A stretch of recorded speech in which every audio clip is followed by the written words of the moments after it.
პრეზიდენტის მოხსენების შემდეგ იყო პოლიტიკური გამოსვლები, რა განცხადებები გაკეთდა, ამას ნინო არღვლიანი გვეტყვის.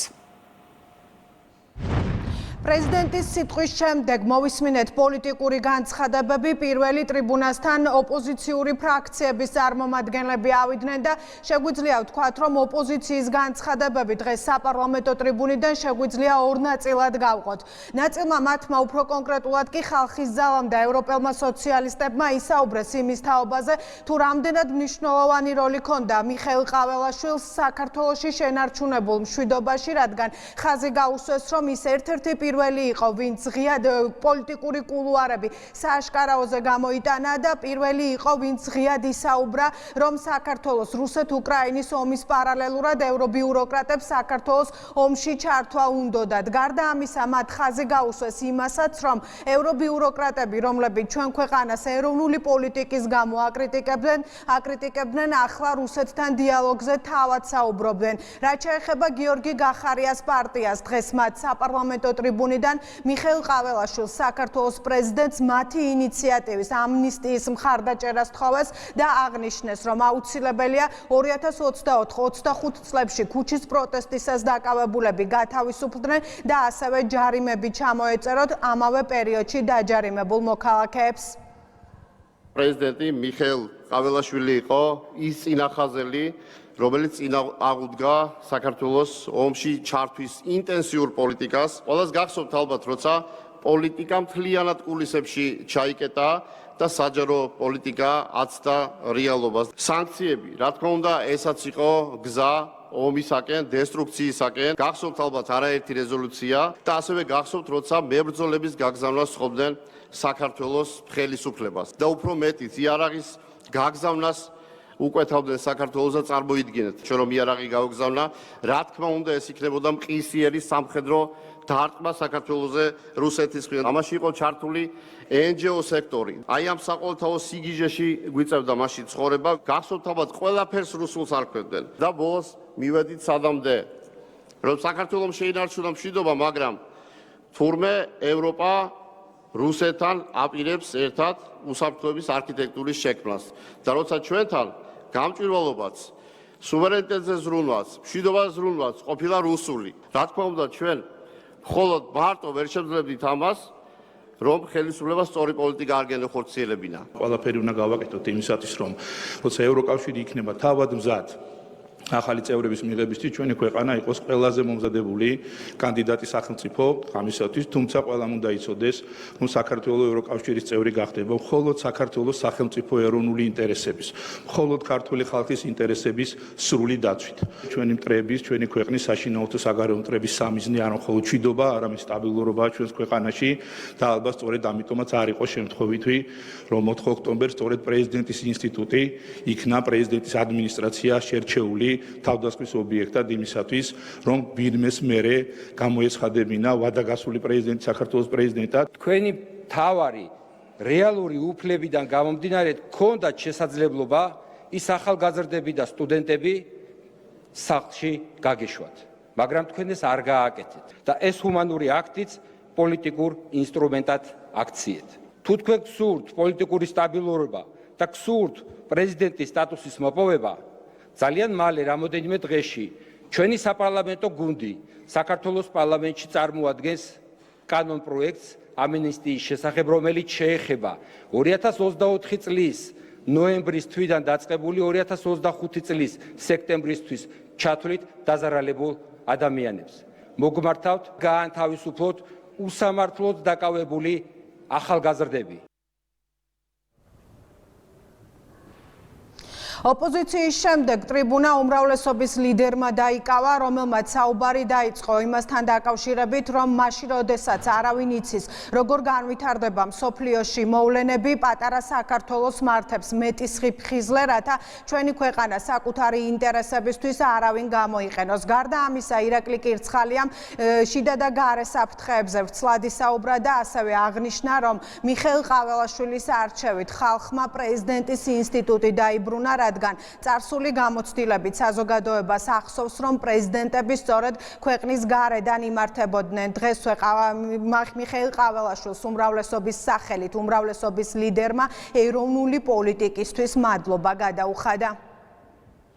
ხმამაღალი პროგნოზების მიუხედავად, ჯერჯერობით გადაჭრით ვერავინ იტყვის, როგორ განვითარდება მოვლენები მსოფლიოში. შესაბამისად, ჩვენ, როგორც პატარა, მაგრამ საკვანძო მდებარეობის მქონე ქვეყანას კვლავ დიდი სიფრთხილე და სიფხიზე გვართებს იმისთვის, ქართველი ხალხის კეთილდღეობის დაზიანების ხარჯზე ჩვენი სამშობლო საკუთარი მიზნებისთვის ვერავინ გამოიყენოს. საბედნიეროდ სახელმწიფო ინსტიტუტების გააზრებული ქმედებები და ქართული საზოგადოების ბრძნული გადაწყვეტილებით ჩვენ წინაშე არსებულ სირთულეებს ღირსეულად გავუმკლავდით.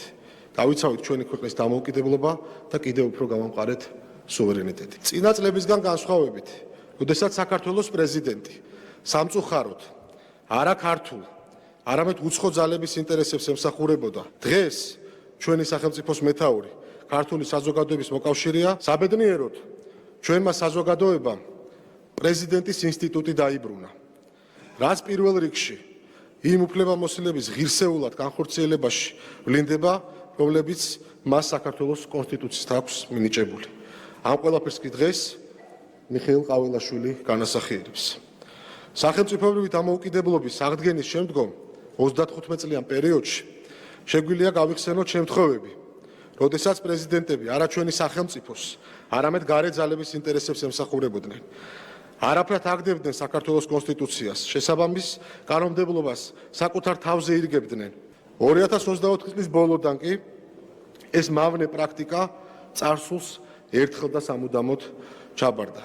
დღეს დარწმუნებით შეგვიძლია ვთქვათ, რომ საქართველოს პრეზიდენტი მხოლოდ და მხოლოდ ქართველი ხალხის ინტერესებს ემსახურება. დღეს პრეზიდენტი, პარლამენტი და მთავრობა აქტიურად თანამშრომლობენ და ყველაფერს აკეთებენ იმისათვის, რომ ჩვენი საზოგადოების საუკეთესო ინტერესები ყოველთვის სათანადოდ იყოს დაცული. იმისთვის, რომ იცავთ სახელმწიფო ინტერესებს, ზრუნავთ საზოგადოების ერთიანობაზე, ყოველთვის ხართ კონსტრუქციული, ხელს უწყობთ სახელმწიფო ორგანოებს შორის კოორდინაციას, აქტიურად თანამშრომლობთ საკანონმდებლო და აღმასრულებელ ხელისუფლებასთან, მინდა ჩვენი გუნდის სახელით დიდი მადლობა გადაგიხადოთ.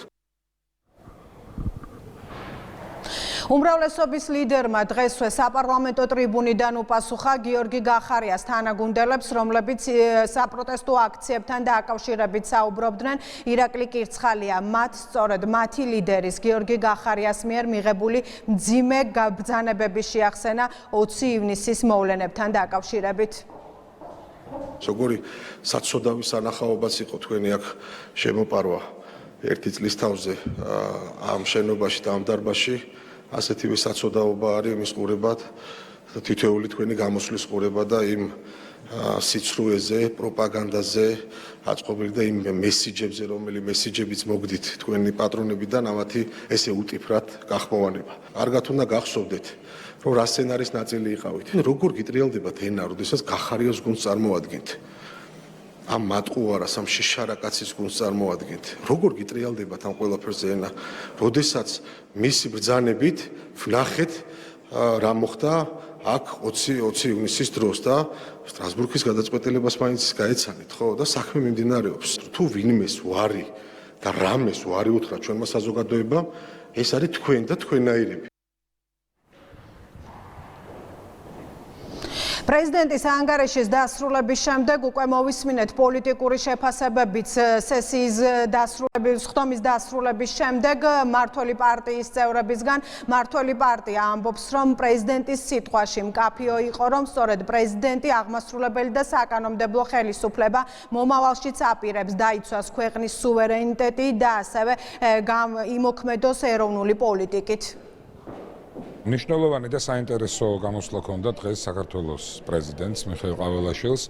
მან ქვეყნის გამოწვევებზე, ქვეყნის წარმატებებზე ისაუბრა იმ მოცემულობაზე, რა პოლიტიკური მდგომარეობაში საქართველოს შეძლო და წარმატებით გაართვა თავი უმძიმეს გამოწვევებს უკრაინაში ომის დაწყების შემდგომ. ჩვენ მხოლოდ მაღალი შეფასება შეგვიძლია მივცეთ ბატონი პრეზიდენტის გამოსვლას იმ რაკურსში, რა პოლიტიკური ნიადაგის ბუნებრივი არსებობს საქართველოში. ჩვენ ნახეთ საქართველოს პრეზიდენტის სახელმწიფოებრივი გამოსვლა, რომელიც ორიენტირებული არის საქართველოს სუვერენიტეტის დაცვაზე, კონსტიტუციის დაცვაზე და ამ ხრივ მადლობა ეკუთვნის მას და ეს არის ის სტანდარტი, რაც მნიშვნელოვანია ჩვენი ქვეყნის სახელმწიფოებრივი ინსტიტუციური განვითარებისათვის.